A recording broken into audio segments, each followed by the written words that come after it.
Hai guys, balik lagi bersama gua Valdi di channel Komik Kreasi Studio.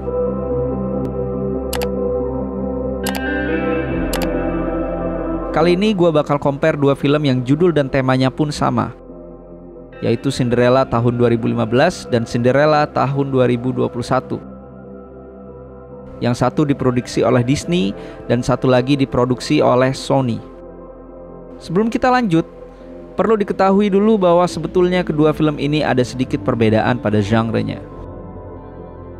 Meski sama-sama adaptasi live action, namun film Cinderella garapan Sony di tahun 2021 adalah film drama musikal.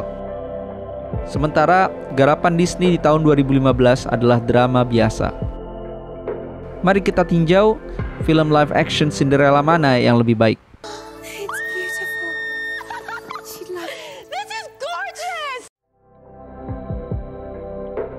Cinderella versi Disney cukup konsisten dengan cerita aslinya. Mereka melakukan reka ulang terhadap film animasinya di tahun 1950. Sehingga tak akan banyak pakem yang berubah pada cerita tersebut.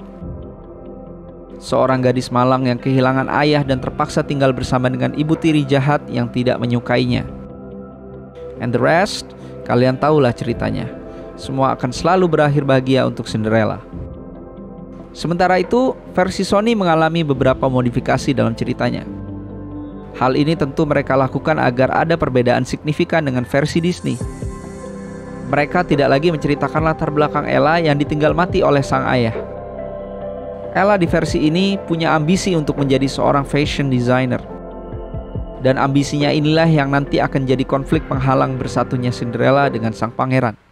I have dreams that I have to chase. Pertemuan antara Ella dan Prince Charming pun terkesan dipaksakan, karena sang pangeran memang dipaksa untuk segera mencari pasangan. Pertemuan yang sangat bernuansa romantic comedy. Meski cerita Cinderella di tahun 2021 lebih fresh dan mencoba keluar dari klise film Cinderella versi Disney, namun perkembangan cerita dan konflik terasa lebih flat. Tidak banyak tantangan berarti yang merintangi Ella kecuali obsesinya sendiri yang ingin menjadi seorang desainer dan juga seorang pengusaha. Sebuah cerita tanpa konflik berarti bukan kriteria sebuah cerita film yang bagus. Maka di poin ini, Cinderella versi Disney lebih baik dari versi Sony.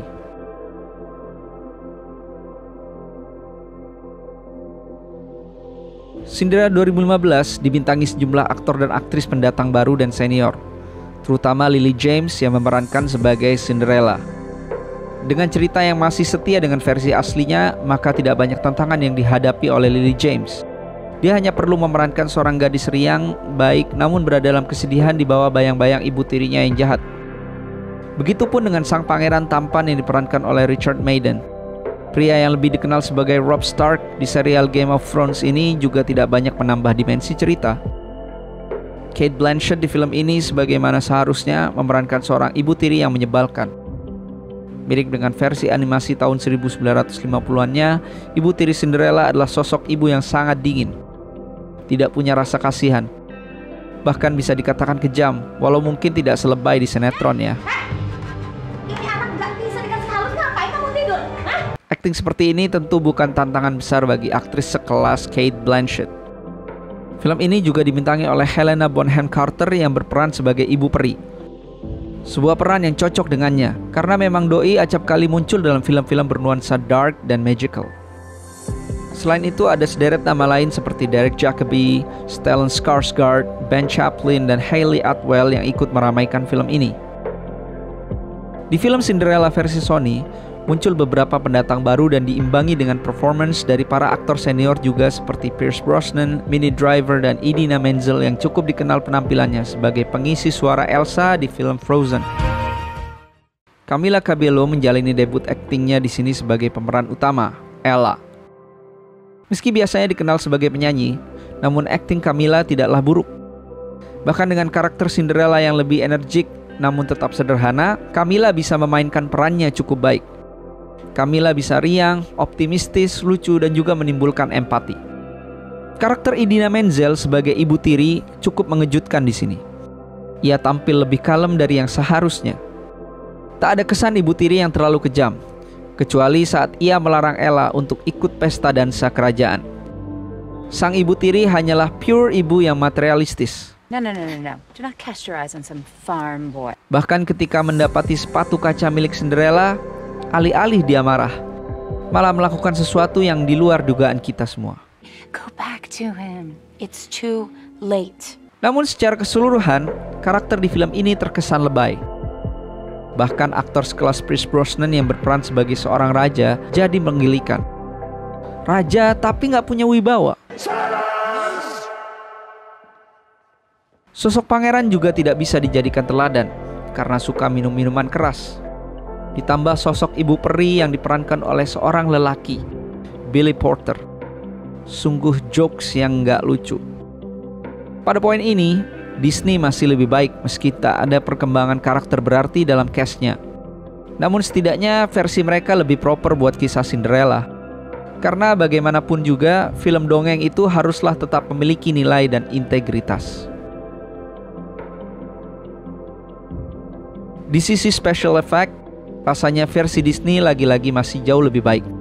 Lihat bagaimana CGI dari tikus-tikus di film Cinderella 2015 lebih terlihat realistis daripada versi 2021 yang nampak kaku.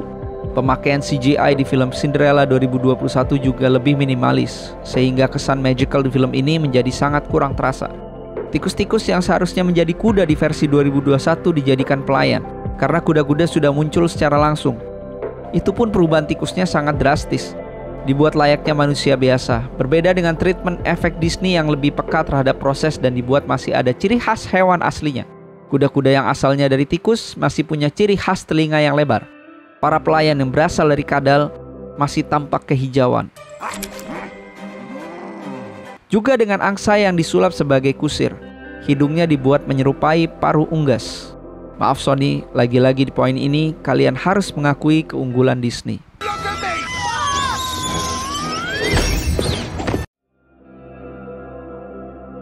Kedua film ini menawarkan tata artistik yang hampir sama memukaunya. Wardrobe masih kental dengan era abad pertengahan. Namun sayang, ada beberapa properti dalam Cinderella di versi 2021 yang merusak logika waktu tersebut. Semisal munculnya mesin pemotong elektrik di scene pembuka atau tempat minuman yang seharusnya itu nggak ada di zaman pertengahan.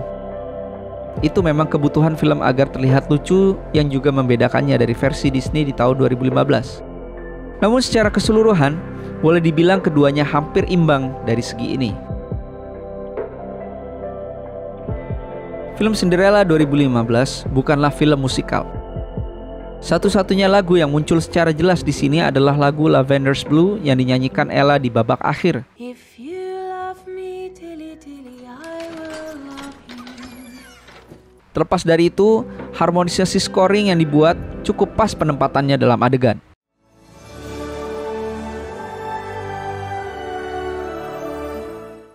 Sementara itu, Cinderella 2021 memang punya genre drama musikal. Sehingga dari awal sampai akhir, penonton akan banyak dihibur dengan nyanyian dan tarian para pemainnya.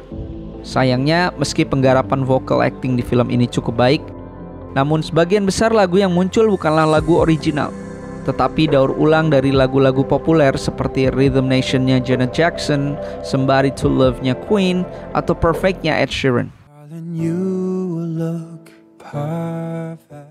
Berbeda dengan ketika Disney membuat drama musikalnya seperti di film Aladdin atau Beauty and the Beast. Mereka siapkan sejumlah track original untuk menghiasi filmnya. Tak jarang film-film Disney meraih Best Original Soundtrack di pagelaran Oscar. Selain itu, koreografi di film Cinderella 2021 juga masih terkesan sangat biasa aja. Beruntungnya single original Million to One yang dibawakan oleh Camila Cabello cukup memanjakan telinga, dan liriknya lumayan sesuai dengan tema film. Meski film ini didominasi oleh lagu-lagu daur ulang, namun mereka menggarapnya dengan baik. Para cast juga menyanyikannya dengan sangat bagus. Kali ini Cinderella versi Disney harus bertekuk lutut. Nice try, Sony. Another dream girl.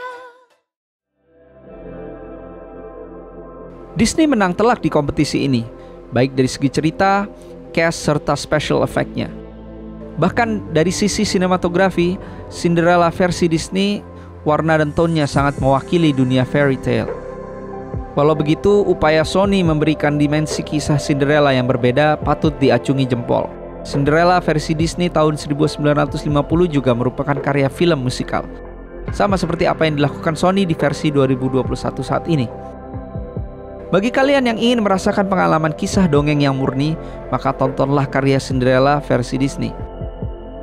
Adapun yang ingin menikmati hiburan menyegarkan diiringi nyanyian dan tarian, maka versi Sony masih bisa menjadi opsi. Sekian adu film kali ini. Thanks for watching and see you on the next video.